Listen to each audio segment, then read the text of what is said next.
Tomorrow is a very interesting day. Okay. And it really does all come down to temperatures. Normally I'm like, temperatures, who cares? This is one of those ones that we should care. And the reason is a small change in temperatures does everything from changes the amount of fog we see to the amount of moisture that precipitates from the atmosphere and even the potential for freezing drizzle. That's right, freezing drizzle. What is freezing drizzle? It's basically a mist that is going to stick to anything it touches and freeze instantly. So, you're driving down the road, you turn on the windshield wipers, and some of it doesn't quite come off the windshield, and you're like, come on, what's going on?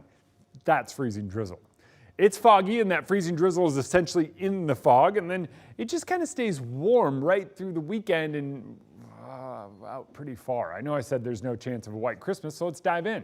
When it comes to the overall visibility, it looks good now, but it likely drops overnight, and we likely see that reduction early tomorrow, and in that dense freezing fog is that drizzle when it starts to kind of precipitate out. You've seen it before, kind of those weird looking snowflakes that fall out of it. Well, with the current atmospheric setup, instead of getting those weird little spiky snowflakes, what we're going to get instead is the freezing drizzle that kind of sticks to everything. But notice Thursday, everything changes. We'll talk why in just a second, but let's talk that freezing drizzle. Really big impacts are going to kind of be your car, maybe some sidewalks. You're going to notice slick spots on the road. It's going to freeze to your windshield, and it might be slick on some of those sidewalks where the fog is densest, but that's really the extent of it. Remember I said Thursday we'd talk that moisture? Look at that whopper of a storm. I've been watching this thing since this time yesterday. This is the one that comes all the way down and parks itself off the coast of California as we get into the weekend. Pretty incredible though.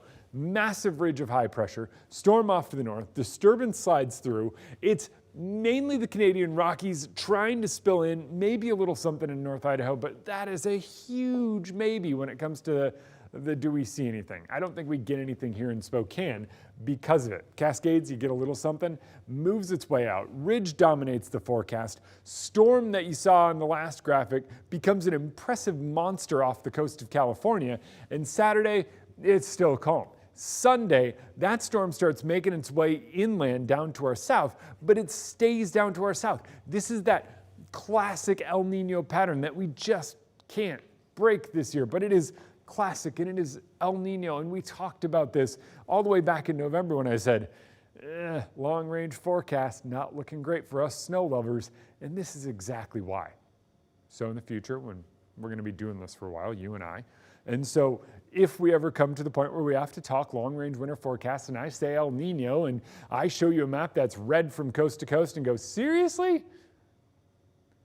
That's just what we can expect in a year like this. Next few days, warm. Tomorrow, believe it or not, about dead on average for this time of year, and it comes with a little freezing drizzle. Warmer Thursday, warmer Friday, Saturday, and Sunday, and I've got faith we might see a little sunshine this weekend and maybe a little rain and snow next week, but look at those temps. It's more rain than snow. Sure looks that way, doesn't it, Jeremy? All right, thank you very much.